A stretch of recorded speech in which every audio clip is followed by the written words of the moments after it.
Okay, I'm going to make a short video. This will be take one on the problem of the beach erosion in Waikiki. So here's a Google map of Waikiki. Here's Diamond Head over here and Waikiki Beach running through there. So let's zoom in. So the natural side shore current in this area, it runs from the Diamond Head side and it runs towards the Eva side. So the natural side shore current is this way. So the sediment or the beach sand and stuff like that, as the current goes this way, it carries the sand and the sediments this way. So as we zoom in, the point that I want to make is that anywhere that there's a wall extending out into the water, the sand gets piled up on the Diamond Head side, the east side of that wall. But then it also gets robbed from the Eva west side of the walls. So start down here by Kaimana Beach. So here's the natatorium, and you see that there's a wall extending out into the water here. And there's a sand beach on the east side, the Diamond Head side. But on the Eva side, you notice that it's cut back. There is no sand here. So the sand is getting piled up against the wall on the Diamond Head side, but on the Eva side, the current is cutting the sand out and taking it away. You go down the beach to the next wall. Here's a wall. Sand is piled up on the Diamond Head side and slightly cut back on the Eva side here. But there's no sand beach. Almost the entirety of from where this wall is here until you get to the next wall, because this wall is causing that current to cut the sand out and take it away. So down to the next wall. So here's the next wall, the groin at Kapahulu. So sand is piling up against the wall there. And if it wasn't for this wall here that makes the swimming area here, you would have had that same problem of it being cut away. But let's go to the next side of the wall there. So here, the other side of the wall, it's being cut back away.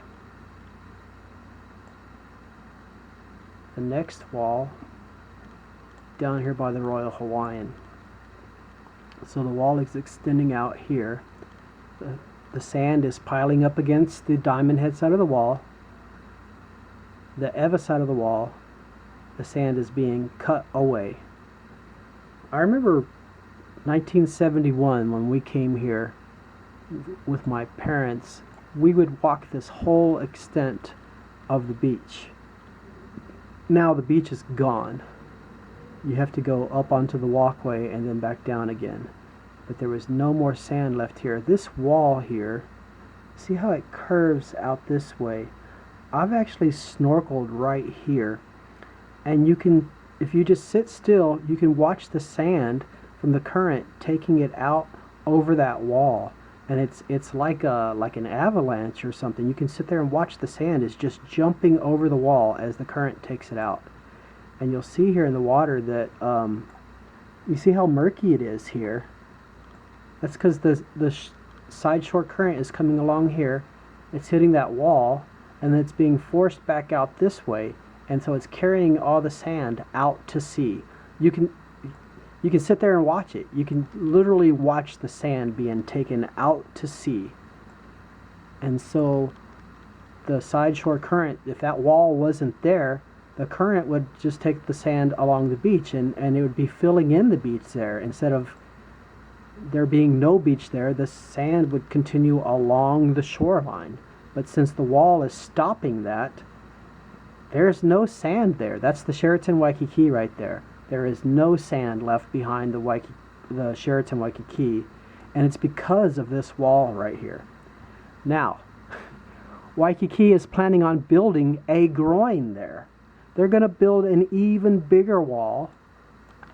The plan has it going out into the water, like halfway out to the surf breaks. You know, they're hoping that that wall is going to keep the sand there and that it's going to keep Waikiki Beach together. But anywhere you're going to have that wall, you're going to have sand on the Diamond Head side, and then the left side of it is going to be totally robbed of sand. So that's going to make all of these other beaches even less sand. So you got another wall here. Sand is piled up on the Diamond Head side, and it's cut back on the Ewa side.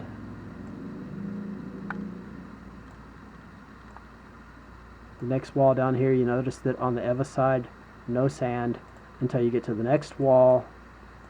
There's sand piled up against the wall, and then nothing on the Ewa side, but then you're back to the channel already. So here we go, another wall. Ewa side, no sand. Of course, you got the reef there. But you can do this the whole extent. There's another point is that the Alawai Canal, which was dug to drain the swamp that was once Waikiki, has also diverted the streams that come down from the mountains. It would bring the natural sediments in to help fill the beach sand. Beach sand isn't totally coral bits. If you pick up sand in your hand, you'll notice that there's some black bits in there as well. And that's stuff that gets brought down naturally by the streams. It helps, you know, it's a nice percentage of the beach sand is, you know, pieces of the mountain that's coming down. Well, all of those streams have been blocked by the Alawai. They've all been diverted out here to the Ewa side. So before the canal was dug, and when the streams would come naturally down from the mountains, those sediments would be filling in, and there were sandbars out here. That's why the surf was so great in Waikiki back in the day, was because there's all these little sandbars from all these little streams here. Waikiki means many streams. All of those streams have been diverted by the Alawai Canal. I think the original plan for the Alawai Canal had it coming out the other side, so it could have drained in both directions, but right now it's only draining in the Ewa direction.